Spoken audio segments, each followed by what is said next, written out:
The story begins and we see someone floating through an odd space, tired and in pain but afraid to take one step further into the light. This person is then reincarnated into a mystical world in the form of a baby at a temple. He still has memories from his previous life, but they are distant and vague. He sees three scary and powerful looking beings around him, a skeleton, a mummy and a specter, so he cries violently as he is terrified, thinking they're going to kill him. However, they end up raising and caring for him. They gave him the name Will, and when he turned 6 months old he can now generally understand the language of this world, although he can't speak yet. The mummy takes him outside the temple for the first time, where Will begins to cry because the outside world is so beautiful. At first he thought he was in hell being punished after living such a hopelessly vague life, but realizes he was wrong. This is no punishment, but the grace of God. By the time he was 3 years old he was already able to read and write like an adult. The specter, whose name is Gus, teaches him the history of this world and the knowledge of magic. Will finds Gus to be a little eccentric and overbearing, but smarter than anyone else he'd met. Gus teaches Willow the power of words. He explains that these words, whether spoken or written, have power. For example, if you write the word Ignis, it defines the existence of fire, but when followed by the word Irashur,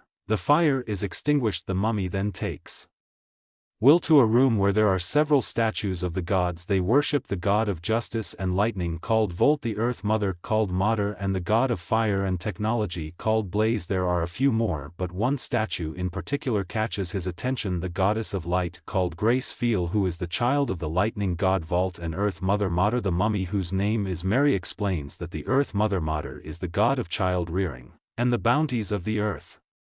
Therefore she feels that Mater is the most important goddess, adding that she is particularly revered by people in rural areas. Will ask Mary if she prays to the Earth Mother every day, but she avoids the question by telling him it's time to eat at dinner. The skeleton called Blood tells Will that when he's a bit older he'll teach him how to hunt. However, Gus wants Will to focus on learning magic first, saying that he might be just as much a genius as him. Blood, unruly, says what if he grows up to be an old miser with an oversized brain like you? Will acknowledges that Blood looks scary but likes him because he keeps things lively and friendly. Mary always brings with some bread with meals, so he asks her where she gets it from, but she tells him it's a secret. The three of them keep many secrets, like why they live here, why are there no other humans apart from Will, and why are they undead. Will has never met anyone but the three of them. Since he was born he has so many questions but can't bring himself to ask them because he's keeping a secret from them himself, that he is a human with memories of his previous life. When Will is a little older he undergoes arduous training with Blood. He says we gotta build your muscle and stamina first, as skills are useless without the muscle to back them up. Blood also teaches Will of swordsmanship and how to hunt in the forest. Dust teaches him magic.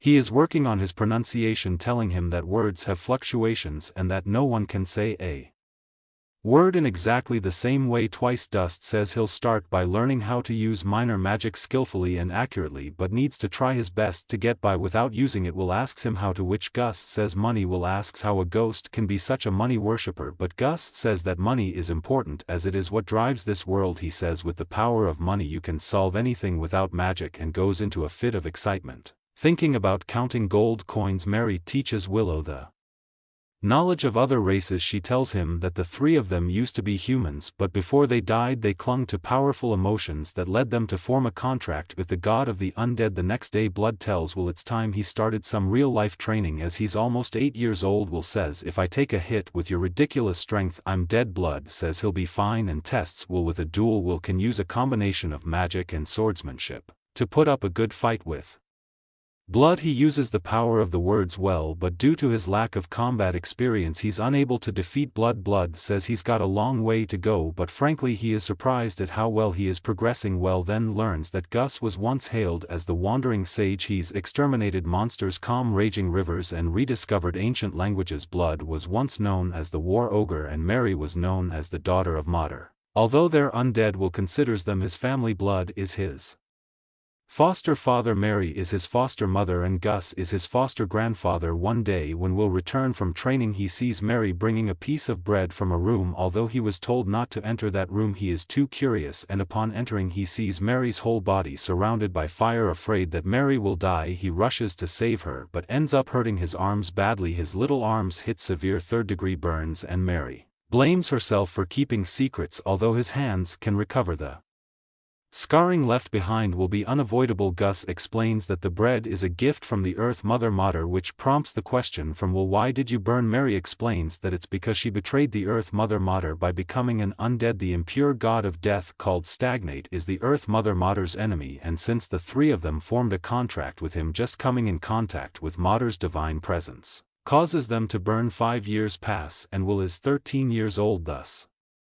His training is becoming more and more difficult. Blood captures a low-rank demon's corpse for Will to practice against, and he easily defeats it with a slash that surprised Blood. Blood decides to speed up his training by taking him to the ruined city where humans and dwarves used to reside, but now it's a dangerous place full of wandering undead. Blood leaves Will in a cave alone. To test him, several undead appear, however Will manages to defeat them all easily. He must now find the exit, but on the way he meets an undead Vasquez demon which are stronger than any opponent he's faced, as they're able to use magic too. Will consider slipping past it or even going another route, but thinks what Blood would do and bravely faces the Vasquez. The Vasquez demon attempts to use magic, but with the lessons Gus taught Will he is able to counter it and goes in for an attack with his sword. However, his sword broke upon impact, but his attack ended up killing the Vasquez anyway. Since Will's sword is done, he picks up the magic spear from the undead he just defeated, which was made by dwarves. Gus then appears with a blank expression on his face and uses his words to summon a golem to fight Will. However, Will defeats it with ease, but is confused to why Gus is trying to kill him. Just as Will is about to kill Gus, he stops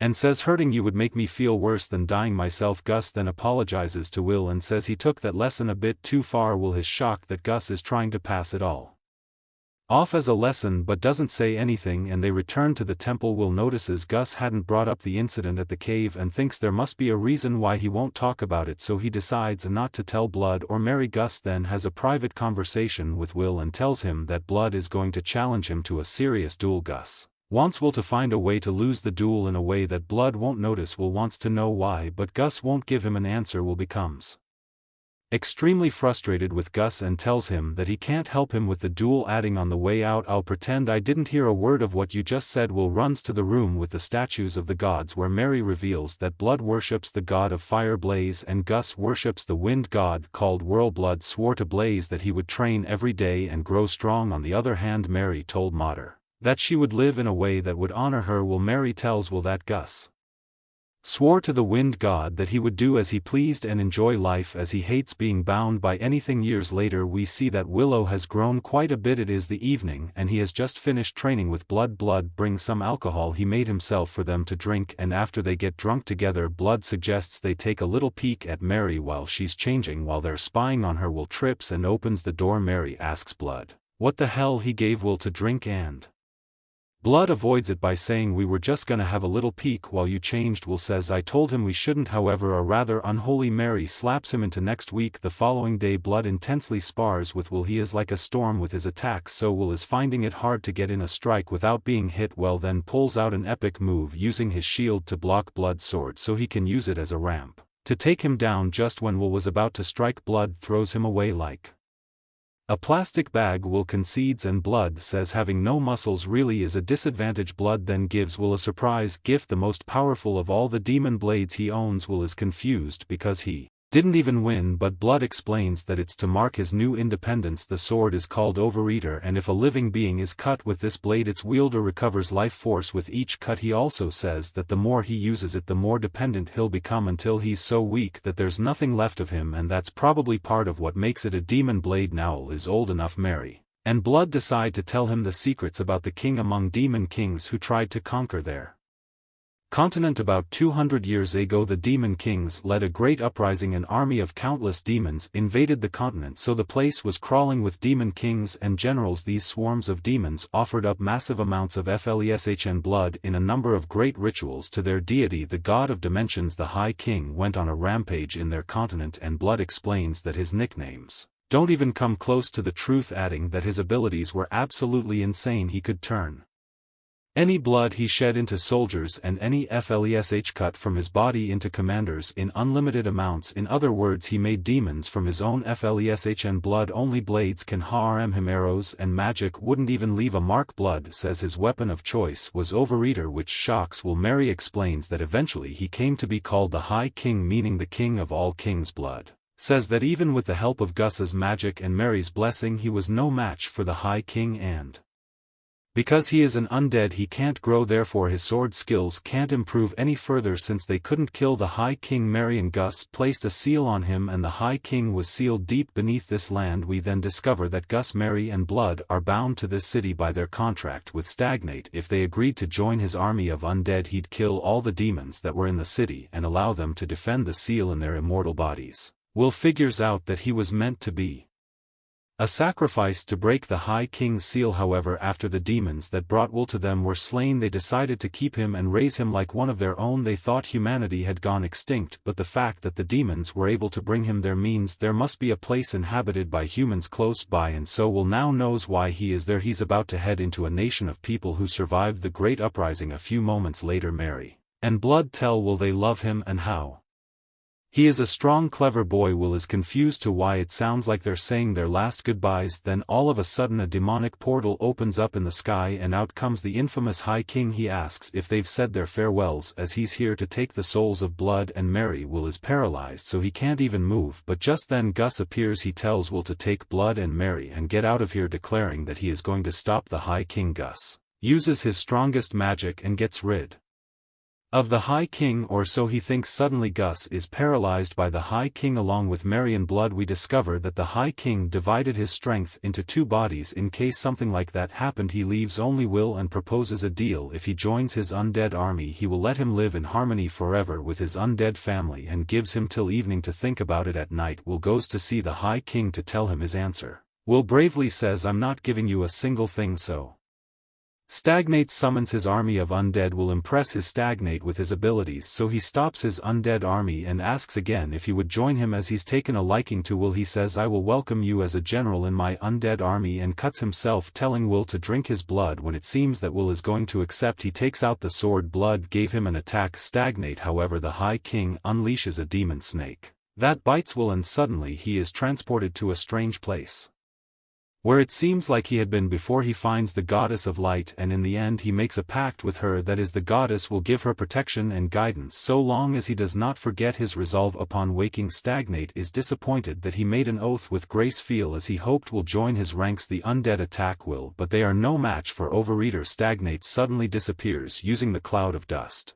and Will is left wondering where he went. Graceful then appears and faces Will in the direction of the temple. Will then uses his accelerate ability to get over there as soon as possible. After realizing that the High King is after Blood and Mary, when Will arrives, the High King is just about to kill Blood. Will tries to stop him but knows he will not make it in time, but suddenly a goddess appears who Will doesn't recognize, and after saying goodbye he realizes that the Earth Mother never hated Mary for accepting Stagnate's deal. Mary starts to cry, and at that moment Stagnate casts a lightning spell at Will, but he stops it with his magic and takes advantage of this opportunity to charge with his sword and begins to hit Stagnate with a vicious flurry of attacks. Will ends up defeating the High King, and after we see him vanish completely, everyone is very excited and congratulates Will. However, when they're about to leave, Mary and Blood fall to the ground. They tell Will that since they lost their attachment and denied selling their souls to Stagnate, their time has come to an end. Will begins to cry and asks if there's anything he can do, as he doesn't want to lose them. However, they calm him down and tell him that there's nothing he can do, but they're proud of who he has become and want him to stay on the right path. Well then begins to see pictures above their heads from when they were human. Then Gus arrives and the four of them enjoy their last moments together. After Blood and Mary die, the goddess takes their souls,